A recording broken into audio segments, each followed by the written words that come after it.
Manalangin tayo. O Diyos, na mapagmahal, tapat at dakila, marami pong salamat sa pagkakataon na ito. Thank you, Lord, for the joy, for the peace. Thank you for your protection. Kaya nagkakating kami ngayon dito at sama-samang muli. Pagkat yan naman ang nais mo, Panginoon, na kami sama-samang magpuri, manalangin, sumamba, makinig, mag-aral ng iyong mga salita. At yan ang ginagawa namin ngayong hapon. Kaya hiling namin ang pangunguna naman po ninyo, Banal na Espiritu. Ikaw po ang kumilos, ikaw ang aming tagapagsalita, ang aming turo, ang aming guro, ang aming tagapagturo ngayong hapon. Mangusap po kayo at hayaan mo, Panginoon, na marinig namin ang maliwanag, may kapangyarihan, may pag-ibig ang iyong tinig, O Diyos. Pagkat sa pamamagitan ng pananampalataya, sa pakikinig, nagmumula ang higit na pananampalataya po namin. Pagpalain mo ang bawat isa, katagpuin mo ang pangangailangan nila. Sa pangalan ni Jesus. Amen. Amen. Okay, kaya tayo mangupo. Muli, isang magandang hapon sa bawat isa. Okay, so medyo nabawas-bawasan tayo dahil umating yung iba kanina. So kanina ay tinalakay po namin ang patungkol sa potensya. At ito yung kakayanan na meron tayo. Kaya ngayong hapon ay ipagpapatuloy po natin. Yan. Okay? Next slide. Yan. So, ito po yung pinag-aralan natin kanina. Para matanggal, ma-unveil yung ating potential o makita, mahayag. Yan. Ang ating kakayanan o yung meron tayo na nilagay ng Diyos sa buhay natin, sa puso natin. So, una, kailangan natin magbasa at pag-aralan ang salita ng Diyos. Pangalawa, kailangan nating manalangin ng may pananampalataya. At pangatlo, kailangan huwag nating kaligtaan yung pagtitipon, gaya ng sinasabi ng Bible.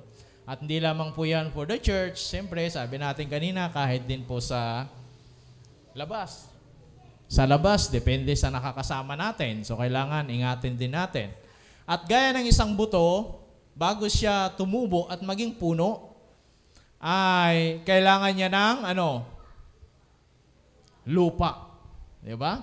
So, ayan. So, kailangan din niya ng tubig. At kailangan niya ng ayan. Di ba? So, yan yung parang sinisimbolo ng tatlo. Itong tatlo na ito yung basic para mabuhay. Di ba? Ang isang halaman, lumago at maging puno. Pero hindi lang yan. Meron pa. Pero ito lang yung pinaka kailangan talaga. So tayo, ganun din. Diba? Bilang isang tao at anak ng Diyos, higit sa lahat, ay kailangan natin yung tatlo na ito. Kailangan natin ng Word of God, kailangan natin ng prayer, kailangan natin ng fellowship. Kaya mahalaga ang church. Kasi ito yung pamilya natin, spiritual family. Kasi walang taong nabubuhay ng mag-isa. At walang taong magtatagumpay ng mag-isa. Kaya mahalaga yung pamilya. Kaya mahalaga yung church. Kailangan makasama tayo sa isang pamilya na binuo ng Diyos. At ito yung tinubos ng dugo ni Jesus. Sabi ng Bible, the church redeemed by the blood of the Lamb ng Panginoong Jesus. Okay? Next page. Basahin natin sa aklat ng Salmo. Ang Biblia yan. Sabi niya, si Haring David ang may akda nito. Sabi niya, kilala niyo ako dahil kayo ang lumikha sa akin. Kayo ang humugis sa akin sa sinapupunan ng aking ina. Pinupuri ko kayo dahil sa kahanga-hanga ang pagkalikha niyo sa akin. Nalalaman ko na ang iyong mga gawa ay tunay na kahanga-hanga. Nakita nyo na ang aking mga buto nang ako'y lihim na hugisin sa loob ng sinapupunan ng aking ina. Nakita nyo na ako, hindi pa man ako isinilang. Ang initakdang mga araw na ako'y mabubuhay ay nakasulat na sa aklat nyo bago pa man mangyari. So, ulitin natin, gusto kong balikan natin ang talata na ito, isa-isahin natin. Una, lahat tayo nilikha ng Diyos. Amen? Yung nanay, tatay mo, ginamit lang yan. Pero ang Diyos ang lumikha sa atin, sa sinapupunan ng iyong ina. Yeah, so ginamit lang. So walang aksidente. Sinadya ka kung nahugisin, tama ba yun? Hugis. O tama, humugis. Di ba? Hugisin. Yan, humulma. Hinulma ka talaga ng Diyos. Kung ano ka ngayon. Yung tsura mo yan, yung hugis ng katawan mo, talagang yan yung hinulma ng Diyos para sa'yo. Hindi yung nanay mo, hindi yung tatay mo. Kaya huwag kang magsasabi kung minsan yung mga sabi-sabi nila na, di ba? So, ang Diyos ang humikha sa'yo. Ang Diyos ang humugis sa'yo. Yan, sa sinapupunan ng iyong ina. Kaya walang aksidente na isinilang sa mundo. Nakaplano yan sa Diyos. Hindi nakalusot ka lang. O nadisgrasya lang. Nakaplano yan. Nilikha ka ng Diyos. Pangalawa, ang pagkalikha sa iyo ay hindi basta-basta. Isang kamangha-mangha. Kaya tignan mo yung katabi mo. Kamangha-mangha yan na nilikha ng Diyos. It's amazing. Awesome. Awesome. Kamangha-mangha. Kaya hindi mo minamaliit yan. At siyempre yung sarili mo din. Dahil nilikha ka ng Diyos, kamangha-mangha. Una, nilikha ka at nilikha ka na kamangha-mangha. Hindi basta-basta. Hindi pipitsugin. Umumurahin. Diba? Kung sa appliances sana. Yeah? Ha?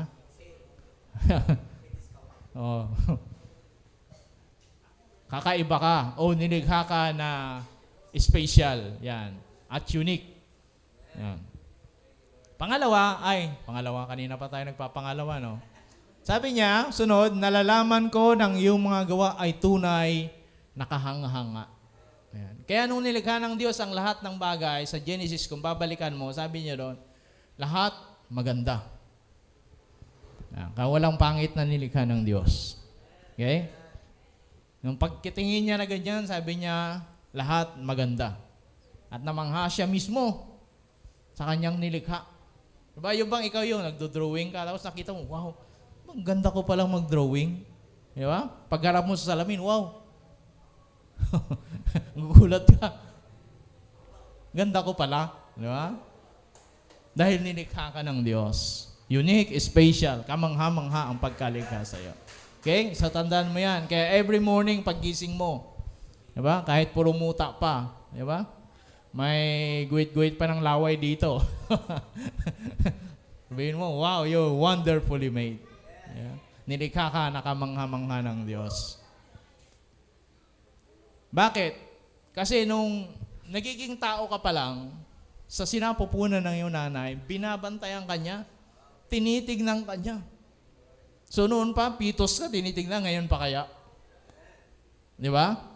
Na nakita na yung anyo mo, ng mundo, di ba? Ng mga nanay mo. Kaya sabi niya, nakita nyo na ang aking mga buto nang ako'y lihim na hugisin sa loob ng sinapupunan ng aking ina. So, binabantayan ka nun. Yeah? Yung mga doktor, di ba? Minsan, ano bang tawag doon? Yung tinitignan yung ultrasound. Yeah. So, mga doktor, once a month lang yata, ino-ultrasound. Yung iba nga, hindi pa nagpapa-ultrasound. Lumalabas na lang. Pero ang Diyos, sabi doon, hindi nawawala yung ultrasound niya. Lagi kanyang nakikita habang lumalaki. You're special. Yan. Sabihin mo sa katabi mo, you're special. Yan. Sabihin mo sa sarili mo, I am special. Hindi special child, Nilikha tayo na special. Unique, kakaiba. Bukod tangi. Na nilikha tayo ng Diyos. Nakita nyo na ako, sabi niya, hindi pa man isinilang. Ang itinakda ng mga araw na ako'y mabubuhay, nakasulat na sa aklat nyo bago pa man mangyari. So habang lumalaki ka, ang Diyos, pinaplano na niya yung magiging buhay mo. Ito, mabubuhay to 80 years. At sa ganitong panahon, ito na siya, hanggang ito na. Hanggang makapiling ko. Yun yung buhay mo. Nakatakda yan. Nakatala na. Kaya nga sabi niya sa Ecclesiastes, in everything there is a season and a time and every purpose under heaven.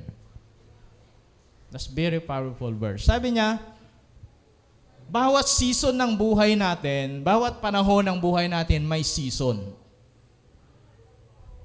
Kaya ngayon, ito yung season.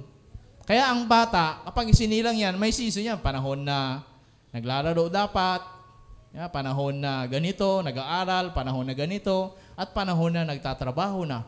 At panahon na may asawa na, may pamilya na. Ganun yun. Kaya dapat nasusundan yung bawat season. Kaya nga pag lumalampas pa, nalalakdawan mo yung isang season ng buhay mo, binabalikan mo yun. Kasi hindi pwede yun. Babalikan mo talaga yun. Pagdadaanan mo kasi yan. Kaya yung iba, pag maaga nag-asawa, paulit-ulit ko nga sinasabi ko, nalampasan mo yung season ng pagiging youthful mo, yung pagiging kabataan mo. Kaya yung iba, may asawa na, may anak na, para pa rin kabataan. Pinaka-worst pa nga. Diba? Hindi dumaan sa pagkabataan, may asawa na, nakikipagtanan pa. Diba? Kasi sa mga kabataan, ganun dapat. Diba? Doon siya nagpipagtanan. Ang problema, nalampasan niya yun. So, kahit may asawa na, nakikipagtanan pa. Narinig na ba kayo ng ganon? Bakit? Kasi nalampasan niya yun. Yung season na yun. Nalampasan mo yung season ng pag-aaral mo. Tumanda ka na, hindi ka na nakapag-aral. Wala na. Na-miss mo yun. At pag na-miss mo yun, dapat ganito ka na, dapat ito ng trabaho mo, dapat ganyan ang buhay mo, dahil yun ang purpose, kaya may season, kaya nga may year, may taon ng buhay natin. Kasi, ang eternity, wala namang bilang ng taon dyan eh. Alam niyo ba yon? Yung walang hanggan, di mo naman masusukat yan. Ito, 1 taon, 2 taon, hindi, wala na yun. Tayo lang ngayon. Ngayon, ginawa ng Diyos, there's a season for every under purpose. May season ang buhay natin, kaya may taon tayo. May 1, 2, 3, di ba, na taon. At bawat taon, bawat season, bawat taon ng buhay natin, may tamang season yan. At yun, dapat napagdadaanan mo yun. Kaya may purpose, may dahilan. Kaya may dahilan bakit ka ngayong kabataan. Dapat maging kabataan. Let the child be child, in the youth be youth. Ganun dapat. Para sa ganun, masubaybayan mo, matuntun mo yung tamang plano ng Diyos. Yung season ng buhay mo. Kaya nga may taon, sabi ko kanina, 20 years old ka na ngayon, dapat, graduate ka na ng college. Diba yung mga ganun, 21 years old. Dapat ganun, nagtatrabaho ka na, 22, dapat nagtatrabaho ka na. Mga ganun, professional ka na. Kaya may season yan, kaya may taon-taon tayo, para mabilang. Kaya nung gumawa ang Diyos ng mundo, binigyan niya ng araw at gabi. Diba? Yun yung bilang natin eh. That's 24 hours. Para malaman natin na ito yung taon, ito yung panahon. Diba? Yan sabi niya. Kaya nga hiniwalay niyo yung araw sa gabi para sa gano'n. Kasi sa langit wala nang gabi at araw. Paano mabibilang? Diba? Kaya tayo ngayon mayroong araw at gabi. Para sa gano'n, alam mo. At yung season ng buhay mo, alam mo dapat. Alam mo na. Okay? Kaya nga there's a purpose. At sabi niya, a time to every purpose under heaven. Diba? So hanggang ilalim lang ng langit yan. Sa langit, wala na kasing season doon. So hanggang dito lang yan. Okay? So, yan yung dahilan. Kaya may taon. Kaya nga nung lilikha tayo ng Diyos, mula sa sinapupunan pa lang, binabantayan na tayo. At hindi ka pa nakikita ng nanay mo, ang Diyos nakita ka na, ito na yung maging itsura mo. At ito na yung plano niya sa buhay mo. Kaya nga sabi niya, di ba, I know the plan I have. Alam ko yung plano ko. So may plano na siya. At sa bawat season ng buhay mo, may plano, may purpose ang Diyos sa buhay mo. May purpose yan, may season. Okay? At yan ang dahilan kung bakit pag nasundan natin, yan yung maging dahilan kung bakit mailalabas yung ating potential. Kasi yun ang dahilan kaya nilikha tayo. And then, lalabas siya. Yung ating kakayanan, kung ano ba talaga tayo. Sabihin ng Diyos, yang ka, anak. Di ba? Kung sana ipapass forward yung video kung magagawa, di ba? Alam niyo yung nakikita yung mga gano'n? Papass forward niya na yan, tapos makikita mo, yan ang kaanak at the age of 50. Ayan ka na. 3 ng sasakyan mo. 5 ng apo mo. Di ba? 3 ng bahay mo. Di ba? O kaya, iyang kaanak. Di ba? Nangangaral ka na. Nagpipreach ka na. Sa edad na ito. Kung ipapakita lang ng Lord sana yung video natin, yung blueprint ng buhay natin. Di ba? Papanood niya, o ito, panoorin mo. Tapos sabihin niya, o ito, dito sa season na ito yung panahon, nagwalwal ka. O, asan ka ngayon? Di ba? Andito ka. O, dapat dito ka. Ito yung panahon na dapat nandito ka sa school. Asan ka? Andito sa computeran. O, dapat dito ka. Diba? O ikaw, saan ka? Ito yung ginagawa mo dapat ngayon, noon, pero nasaan ka? Anong ginagawa mo? Diba? Pag nasundan mo yon, kasi ito yung purpose ko sa'yo, pero ito yung ginawa mo, so hindi nangyari. That time. So, gagawin mo, babalikan mo uli ngayon. So, sayang yung time. Diba? So, babalikan mo ngayon yung ganyan. So, wala na. Kaya nangyari, hindi na na-maximize yung, ito kasi mamamatay ka na at the age of 60. O, ito kasi dapat 45, patay ka na, wala ka na. So, dapat ito yung buhay mo. Kaya alam nyo, pansinin nyo, hindi naman lahat, pero most of the time, kahit pansinin nyo, lahat ng tao na naging nakapag-impact sa buong mundo, nakapag-shake, di ba? Yung buong mundo, kinilala, namatay ng bata. Ano yun? Si Rizal, anong edad namatay? Hindi nyo alam? Wala, mahina. Ako din hindi ko alam. Diba? Si Alexander the Great, halos sakupin niya ang buong mundo. Diba? Hanggang ngayon, pinag-uusapan sa history. Ilang taon siya namatay? 34 lang. Sa kagat lang ng lamok. Diba? Malaria. Diba? Pero, ang buhay niya, diba? Impact the world. Si Jesus, ilang taon lang nabuhay sa mundo? 30 years. Pero, He touched the world upside down. Diba? Kasi nabuhay sila, yung 1 taon, naging 3 taon. Ibig sabihin, iba yung 1 taon sa atin, kuminsan 10 taon. Diba? Sa tagal. Kasi ang daming ginagawa na hindi dapat gagawin. So, ano yan? Tumatagal. Pero kapag yung 1 taon mo, kaya mong buhayin ng 5 taon. Diba? Parang yung 1 oras, kaya mong gawin, dapat yung gawin mo ng 5 oras. Ganun yun. Pero nangyari, yung 1 oras mo lang dapat gagawin sana, gagawin mo 10 oras, 20 hours, di ba? O 24 hours ang araw, pero dapat kaya mong gawin niya 1 oras lang. So, hindi na ma-maximize. Are you there? Ganun kahalaga ang oras. Kaya ganun kahalaga ang season. Ganun kahalaga yung purpose. Okay? Sana ma-realize na. Okay? So, next slide. So, ito sa akin lang, for my personal study lang. Sabi niya, potential means unexecuted idea. So, ang potential, ito yung mga idea natin na hindi pa na isasagawa. And pangalawa, unperformed talent.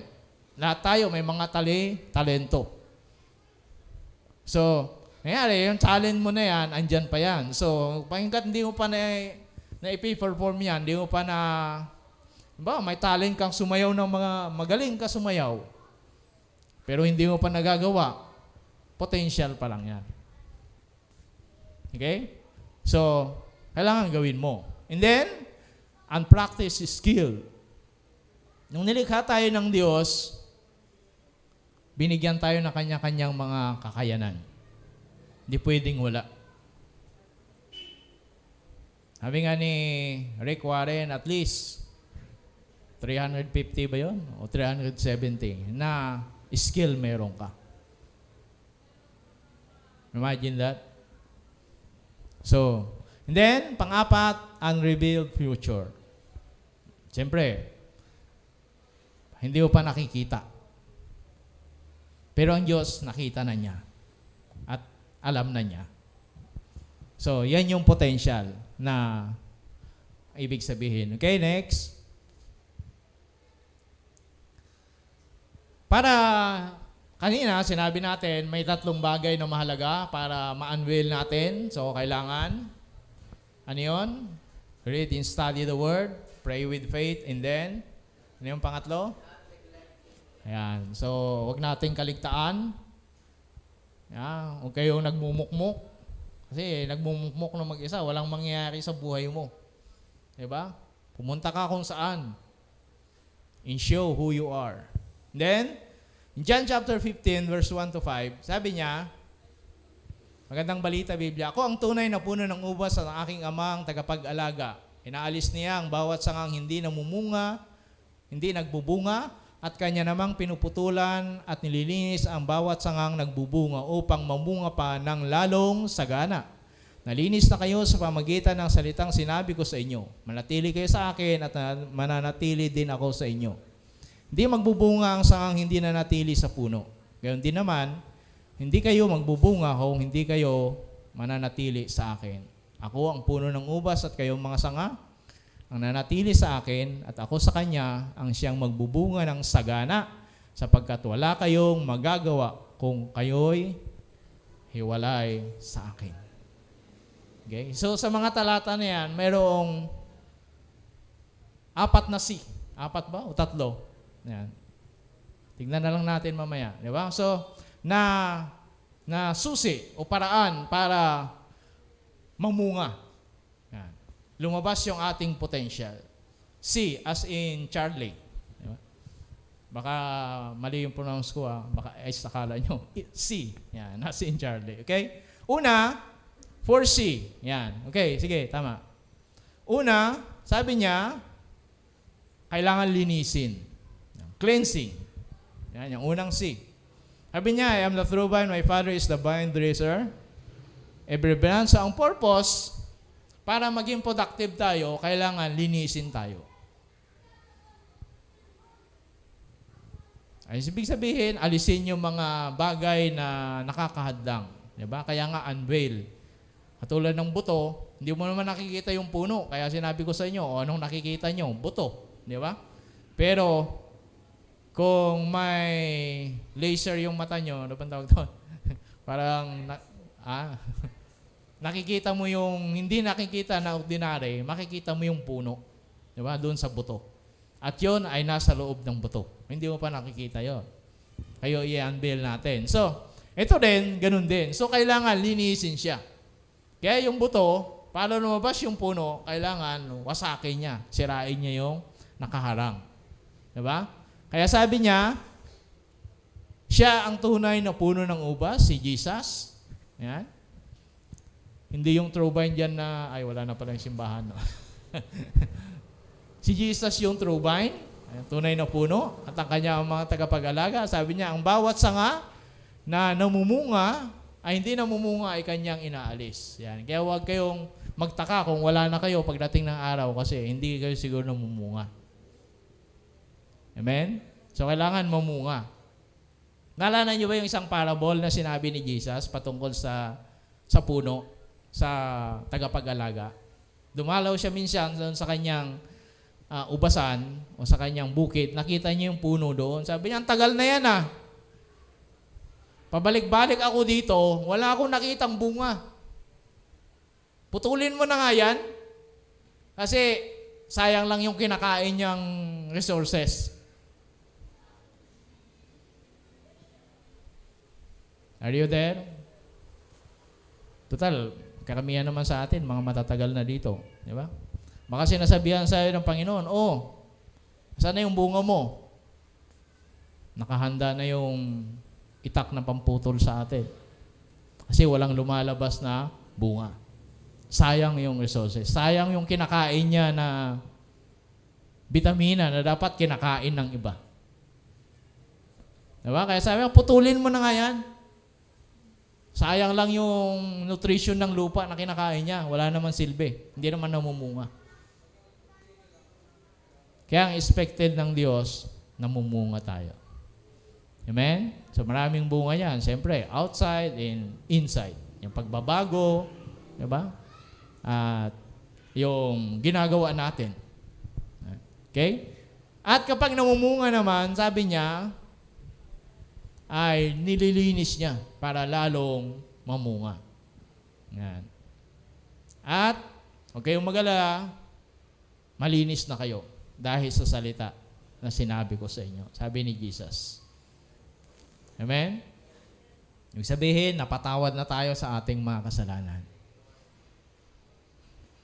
Minsan, dito ang nagiging dahilan kaya hindi tayo nakapag-move on. Di ba? Hindi tayo nakakapamunga. Hindi tayo nakagagawa sa ministry o ano pa man yung gusto natin gawin. Hindi tayo nakakapag-invite. Hindi ko pa nga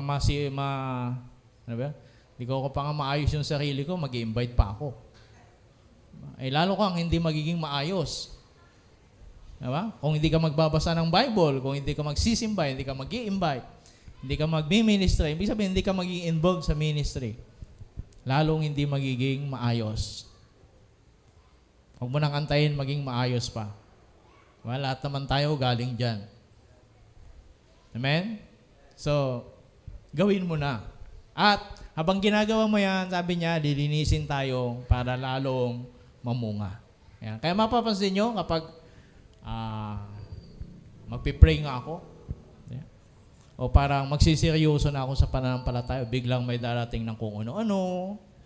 Mapapansin niya, mga tukso, o kaya magulang mo, mga ganito, mga hindi mo inaasahang pangyayari. Magtatampo ka na naman sa Panginoon.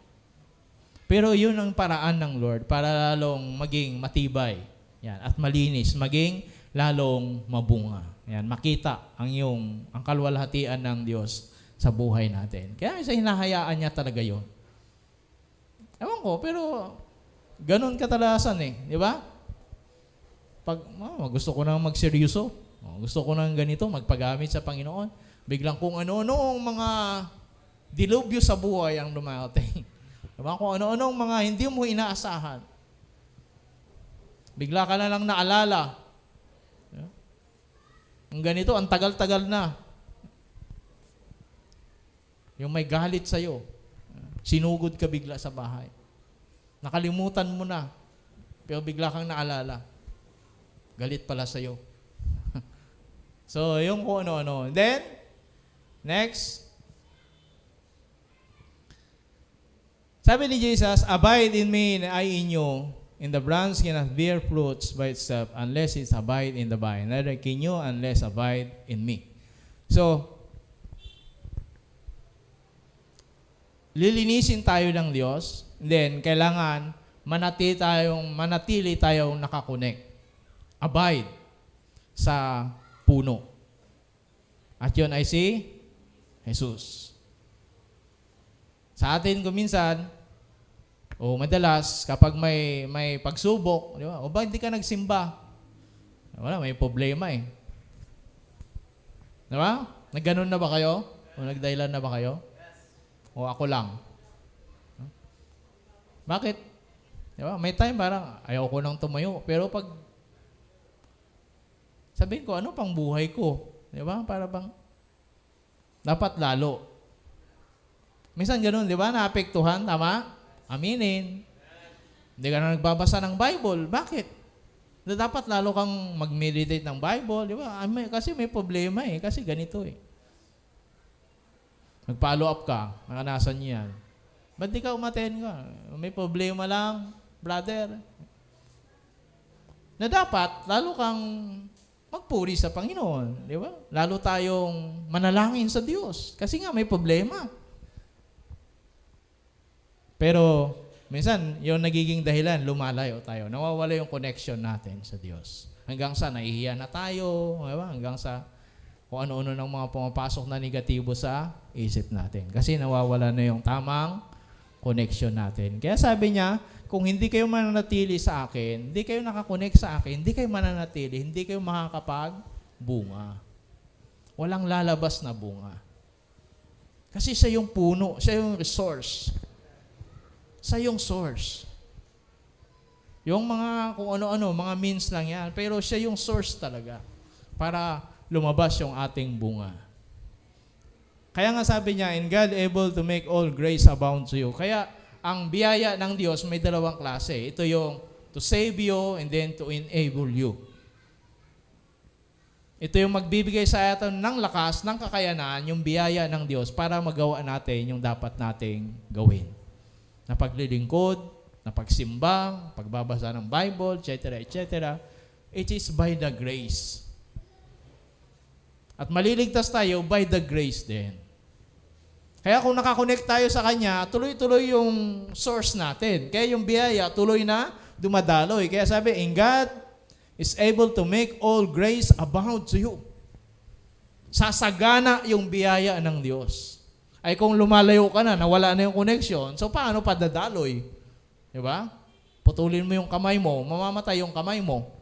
Kasi hindi na madadaluyan ng dugo mula sa iyong katawan. So, ganun din mangyayari sa atin. Kaya kailangan manatili yung connection. Ano man ang mangyari. Huwag bibitiw. Diba? At ang biyaya ng Diyos, insufficient in all things to all times, you may abound in every good work. Kaya, kapag Kristiyano ka, tumanggap ka sa Panginoon, ito yung pinagkaiba natin sa mga hindi Kristiyano. Yung good works natin is by the grace of God. Credited sa Panginoon. Nakikredit yan. Pero yung mga hindi tumanggap sa Panginoon, kahit paanong buti, kahit paanong ganda, ang tingin ng Diyos is just a rags. Para lang isang basahan. Dahil nyo sa Isaiah, sabi niya, all good works, lahat ng mabubuting gawa, para lang yan basahan sa tingin ng Panginoon. Pero ikaw, credited sa harapan ng Diyos. You do it by the grace of God. Ginawa natin dahil sa biyaya ng Diyos. So, wag nating putulin yung connection. May problema, pare-parehas tayo, may kanya-kanyang pinagdadaanan, lalo tayong kumapit sa Kanya. Lalo nating pagtibayin, idikit yung ating connection sa source. Kasi siya yung source eh. Siya yung tunay na puno. Hindi tayo makakapanatili, hindi tayo magtatagal kung wala tayo sa connection. Then, so yan. Isang sipa, meron pa ba? Yan. Meron ko napakinggan eh. Ewan ko napakinggan o nabasa yon. Sabi niya, ano bang gusto nyo? Ay, ano ba? Gusto nyo maglingkod sa Panginoon? O desidido kayong maglingkod sa Diyos, sa Panginoon? So magkaiba yun. Tama? Iba yung gusto mo lang kaysa desidido ka. O porsigido ka. It takes commitment. Kasi kung gusto mo lang kung kailan ka masaya, kung kailan mo gusto. Diba? Kasi ganyan kung minsan, bakit ka nagsisimba? Hindi, gusto kong maglingkod sa Lord eh. Yes, no question about that. Pero iba yon. Iba yung porsigido ka. Iba yung desidido ka. Sa inyo, gusto niyo lang ba maglingkod sa Lord? O desidido tayo maglilingkod sa Lord? Diba? Kaya kailangan dyan, ang tawag dyan, commitment. Kaya sabi niya, abide in me, manatili kayo sa akin. Commitment. Diba? Manatili ka sa akin. Commitment yun. I'm committed to you, you commit to me. Sabi niya gano'n. Kaya abide in me, and I in you. Diba? Hindi natin matatawaran yung commitment ng Diyos sa atin. Buhay niya, ibinigay niya. Iniwan niya ang langit, ang trono niya, ang kaharian niya. Para lang maabot tayo. Tayo nga, napakasimple lang iiwan natin minsan. Hindi pa natin maiwan para sa Panginoon. Di ba? Sabihin mo, iwan mo na yan, anak, para makapaglingkod ka sa akin. Pero hindi pa natin maiwan-iwan. Ay siya, kaharian. Buhay niya. Yung kaharian niya. yung atensyon ng Ama. Kaya nga sabi niya, why are you forsaken? Reputasyon niya bilang isang tao at bilang isang Diyos. Tinalikuran niya lahat. Yung kahihiyan na dapat tayo, lahat tinalikuran niya. See? Ganun siya ka-committed sa'yo. Ganun siya ka-committed sa atin. Ngayon, tanong sa atin, kamusta yung commitment natin? Di ba? Kunting reputasyon nga lang, hindi na natin maiwan. Kunting kahihiyan nga lang. Di ba? Pero siya, grabing kahihiyan. Kaya sabi niya, I am the vine, you are the branches, whoever abides in me and I in him, he is that bears much fruit. So sabi niya kanina, as the branch cannot bear fruit by itself, then unless it abide in the vine, neither can you unless you abide in me. In verse 5, sabi niya, yung kanina, sabi niya ay, sana ba yun? Bear fruit by itself. Ngayon, dito, sabi niya, bear much fruit. Diba? So, mamumunga. Tapos doon, sa pangalawa, sabi niya, mas maraming bunga. So, may progress. Dapat. Diba? Mananatili ka, sabi niya, and then, may commitment ka, makakapamunga ka. At, I am the vine, you are the branches, whoever abide in me, and I in him, It is that bear much fruit, for apart from me, you can do nothing. So, wala tayong magagawa. Hindi tayo makakapamunga, hindi tayo makakapag lalong mabunga. Kaya nga, ang committed na tao, ito yung sabi niya, Proverbs, good people might fall again and again. Sa ibang translation, 7 times. Perfect number daw kasi. But they always get up. Sa ibang translation, sabi niya, honest people will fail again and again. Ibig sabihin, kahit honest ka, kahit good ka, righteous ka, hindi ibig sabihin, hindi ka mapifail. Pero, kahit ma-fall ka, you will be rise up again. Kaya hindi mo matatalo yung honest na tao. Kahit pa ibagsak mo yan, babangon at babangon. Diba? Kahit anong gawin mo, mapabagsak mo yan, pero babangon at babangon. Kasi committed yan. Kaya sabi niya, it is the wicked who are defeated by their troubles. Pero yung masama, may problema, wala, bagsak, patay. Pero ang taong matuwid, ang taong honest, good people, kahit bumagsak yan, o ibagsak mo yan, babangon at babangon. That's commitment yan. Commitment. Nakikita mo yung potential mo, yung dream mo. Diba? Gusto mo makapag-aral sa university. Kahit paanong gawin nila, makakapag-aral ka. Bakit? Kasi hindi ka susuko. Amen? Yan yung taong honest. Hindi takot sa hirap. Hindi takot sa pagbagsak. Amen? That's a sign that you are committed. Okay? At pangatlo, ay panghuli, siyempre, pag mabunga ka na, marami nang makikinabang. Tama? Kaya nga sabi ko kanina, ang success natin kuminsan, ang daming nakikinabang, daming natutuwa. Wow, grabe. Ganda. Pero hindi nila alam yung pinagdaanan mo. Diba? Kayong iba, naiinggit na lang sa'yo. Pero hindi sila dumadaan doon sa pinagdaanan mo. Kaya hindi nila nakating yung nakating mo. See? Ganon din tayo. Kaya nga, ang mangyayari niyan, sa ayaw mo sa gusto, makaka-contribute ka. The Father, ang Diyos, mag-glorify sa buhay mo. Maluluwalhati. Makikita ng mga tao. Sabi sa Bible, sabi niya, sino ba yung Diyos mo? Dalhin mo kami sa Diyos mo. Ano bang ginawa mo? Kaya makikita nyo, di ba? Makikita ng pagbabago sa buhay mo, yung mga tao, mga mahal mo sa buhay. Di ba? Merong mga kabataan kami noon. Hindi lang kabataan. Ibang mga membro din. Sabi nila, sama nga kami sa inyo, bakit nabago yung buhay mo? Nagbunga. Diba? Ano bang ginagawa nyo doon? Kasi may nangyayaring kakaiba. Yan.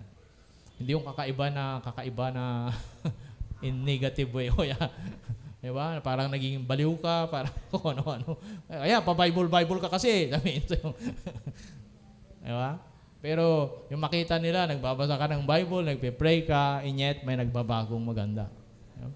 Ito hindi mautusan maghugas. Ngayon, siya na nagkukusang maghugas. Diba? So, may nagbago nga. Diba? Hindi yung, ito naghuhugas dati, ngayon hindi na makapaghugas kasi puro simbahan sinasabi. Diba? Punta kami simbahan, may gawain kami sa simbahan. Diba? May Bible study kami. Ano pa ba? May cell group kami. Diba? Pero kung saan-saan naman pupunta pala. Ano-anong ginagawa lang. Pero yan. Kaya sabi niya, abide in me, and I in your branch cannot bear fruit by itself unless abide.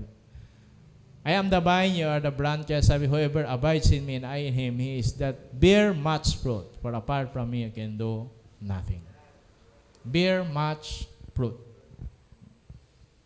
So, mubunga ka and then mas lalo ka pang mamumunga. And then, sabi doon, maluluwalhati. Ang mga tao makikinabang. Dalawa lang naman yan eh. Kahit na hindi natin sinasadya, pamilya man natin, mga kasama, kaibigan o whatever, pag may nagbago sa buhay natin, may impact yan, may dating. Alam niyo ba yon? Either good or bad. May dating yan. Mawa ninyo? Kahit di mo sasadyain, talagang mai-impluwensyahan mo sila. Yan. Lalo na yung mga taong nagtitiwala sa'yo. Okay? Kaya kung yung bunga mo ay good influence. Diba? So yung contribution mo, it's good. Diba? So ganoon lang yun. So anong kinocontribute natin sa mundo? Nung nilikha tayo ng Diyos, may purpose at may dahilan at may gagawin ka. May pinagagawa sa iyo ang Diyos. Amen? That's your potential.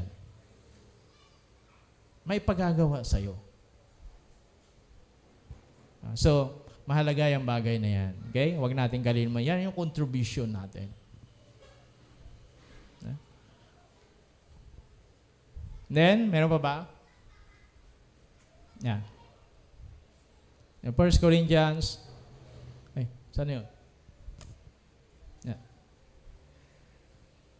Tayo, nilikha tayo ng Diyos. Unique. Magkakaiba tayo.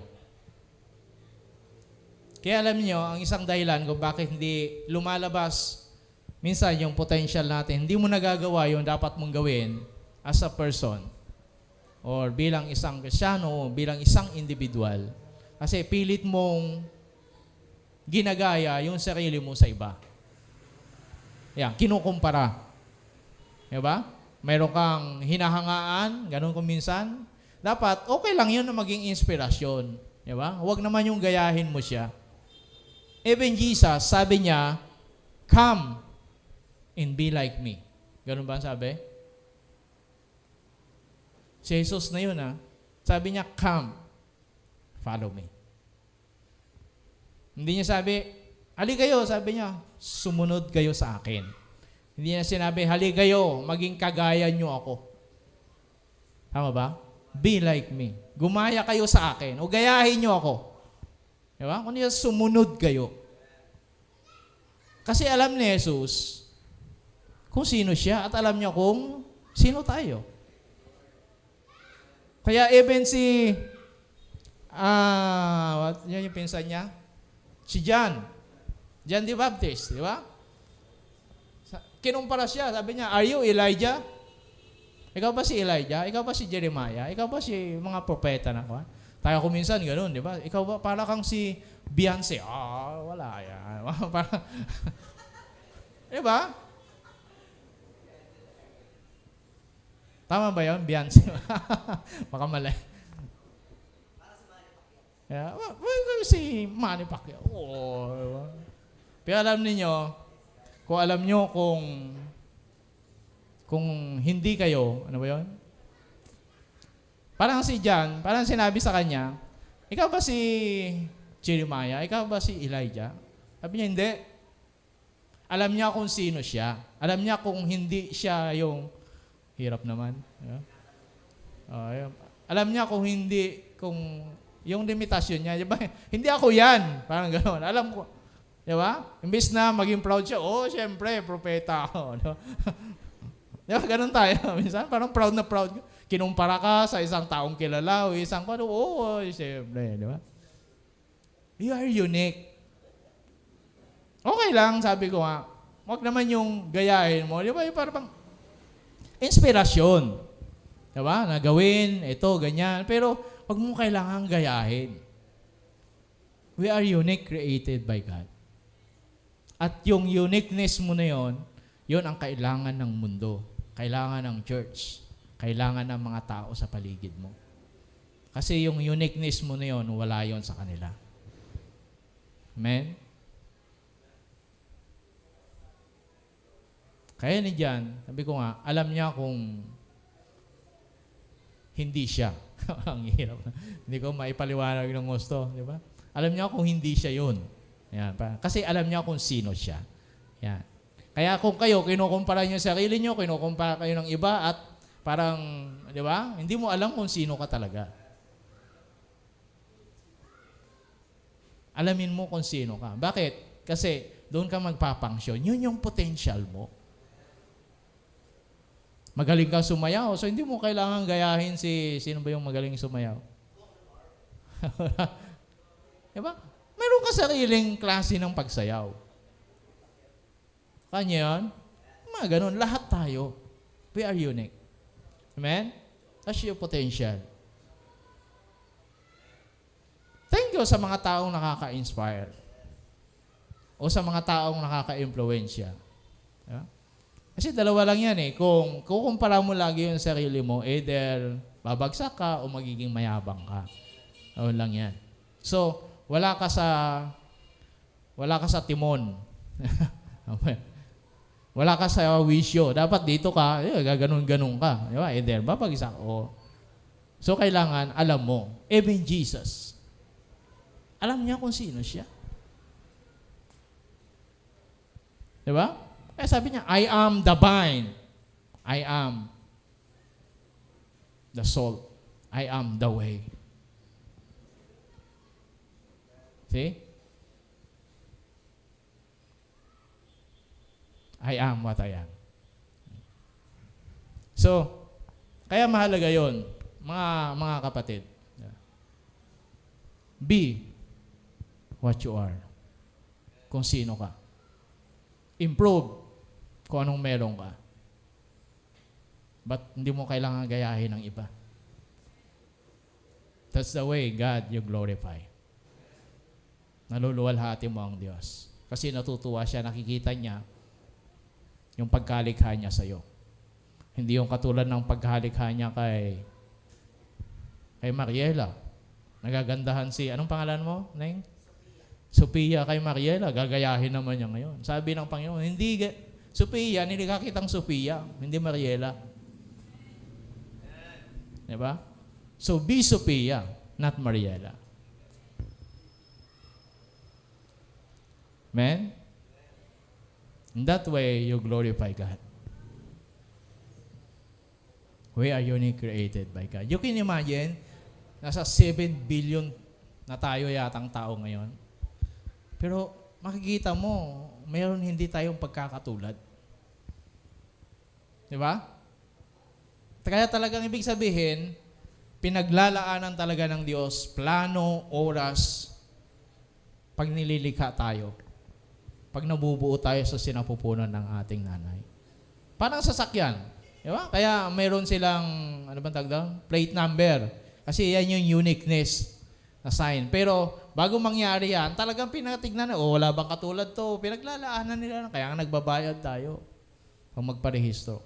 Kasi yun ang trabaho nila. Pinaglalaanan nila ng oras, panahon, effort, para malaman na ito walang katulad. So tayo din, you can imagine 7 billion people. And yet, di tayo magkakatulad ng Tamar. Anong klaseng guhit meron? Diba? Kailangan iguhit-guhit ni Lord. Yung iris natin. Diba? Yung sa mata. Imagine mo yan. Be unique. Ganyan tayo pinaglalaanan ng panahon ng Diyos. Kaya sabi niya, binasa natin kaninang una, habang naumuhubog ka, hindi batid yun ng Diyos, alam niya. Kaya tanggapin natin kung sino tayo. Amen? Improve natin kung anong meron tayo. Develop. Kasi gano'n naman talaga eh. Dinidevelop yan. And the first kind of gift, but the same Spirit gives them. There are different ways of serving, and the same Lord is served. There are different abilities to perform service, but the same God ability to all for the particular service. So, magkakaiba, pero iisa yung Diyos na pinaglilingkuran. Iisa yung lumikha sa atin. Huwag natin kalilimutan yun. Amen? Hindi po magkakaiba tayo, magkakaiba yung Diyos natin. Iisa yung Diyos natin, pero magkakaiba tayo. At dahil magkakaiba-iba tayo, so kailangan natin magkaisa. Bakit? Kasi yung wala ka, baka meron ako. Yung meron ako, wala ka. So kailangan natin bawat isa. Kaya may church, binuo ang isang pamilya. Kaya walang nagtatagumpay ng mag-isa. Hindi mailalabas yung potential mo, yung fullness of potential, maximum of potential mo kung mag-isa ka lang. Kaya hindi pwede yung, iba yung, ano ba yun, yung yung banal sa kanila, kailangan pumunta ka sa bundok. Hindi, pumunta ka sa bundok, mag-isa ka doon, magkulong ka, ano ba yun? Monkey, yeah. Di ba? Yung mga ganon, ang kuha nila. Kasi ang pananaw nila, masama ang mundo, di ba? Yung mga ganon. So, pupunta sila doon sa isang bundok, so mag-isa sila doon. Di, yung mga ganon. Ha? Yan, sa gubat, titira sila doon. Hindi tayo ganun nilikha ng Diyos. Nilikha tayo as a family. We are belong, and we are long to belong. Amen? Kaya gusto natin may kasama. Kasi, yung kakulangan mo, nasa Kanya. Okay? So, tayo ganun din. So, be what you are.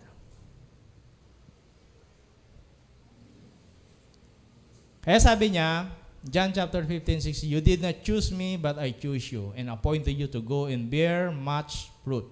Yan na. Hindi na lang bear fruit. Much fruit.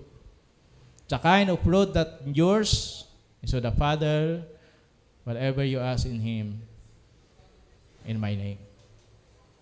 So, ang inaasahan ng Diyos na bunga sa iyo ay mananatiling bunga. Siyempre, yung kaluluwa, madadala natin sa Panginoon, mananatili yan. And then, yung potential na, yung future natin. Anong meron ka? Mananatili yan sa'yo. Walang makakakuha niyan. Kaya madalas kong sabihin sa mga magulang, pag-aralin niyo yung mga anak niyo, pag napag-aral dyan, nakapagtapos yan, walang makakapagnakaw niyan. Di ba? Bigyan mo yan ng pamana, 1 milyon, hinold up, wala na, baka namatay pa siya. Diba? May laman nila, may minana si Jonah na 1 milyon na, mapuntahan nga mamayang gabi. Diba? Na-hold up, patay pa. Wala na. Kung napagtapos mo yan, napag-aaral mo yan, kahit saan pumunta yan, dala-dala niya. At walang mga pagnanakaw sa kanya. Then yung bear, sabi niya, bear much fruit, the kind of fruit that endures. O nananatili. Yan ang inaasahan ng Diyos. Ikaw at ako, naasahan ng Diyos, mamumunga tayo ng sagana at bunga na nananatili. hindi pansamantala. Kasi, porsige tayo maglilingkod sa Lord. Amen?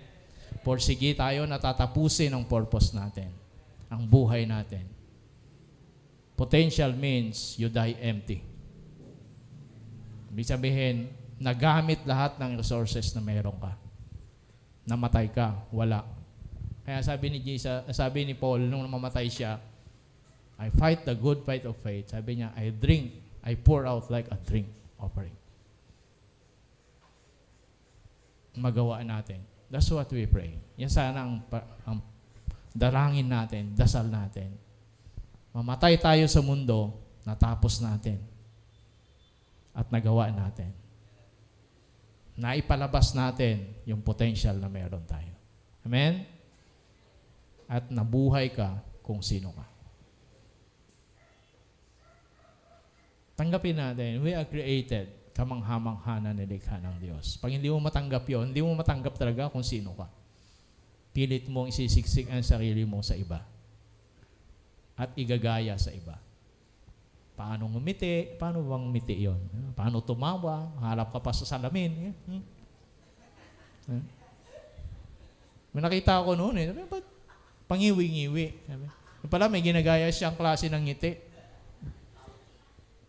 Ay, iba yung bugis ng mukha. Ay, yung mukha ng nguso mo sa nguso niya eh. Paano magagaya yung ngiti niya? Ano, papahiwa mo? Nakaharap naman. Ano ginagawa mo? Tapos tumatawa. Paano ba ngumiti si Con? Kasi ganito siya eh. Ay, patay tayo dyan. Iba yung labi niya sa labi mo. Kaya nung kasagsagan ng kasikatan ni Angelina, di ba? Ang daming nagpakapal ng labi. Yeah.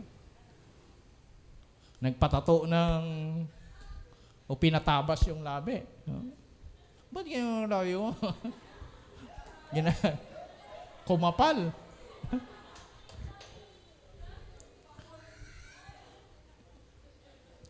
Si Michael Jackson, di ba? So, kaya nangyari, hindi masaya. Yeah?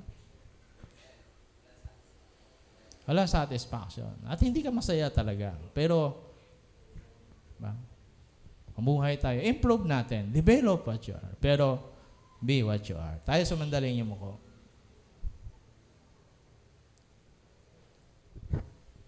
Patuloy nating meditate ang salita ng Panginoon. Hayaan natin na patuloy na tayong kausapin. Nakila ka sa lahat, O Diyos. Salamat po sa pagkakataon. Patuloy na kami may kalayaan na lumapit sa inyo, makinig, mag-aral. Salamat din po, Banal na Espiritu, sa puro pagpapaalala mo sa amin. Salamat po sa buhay ng bawat isa na narito ngayon.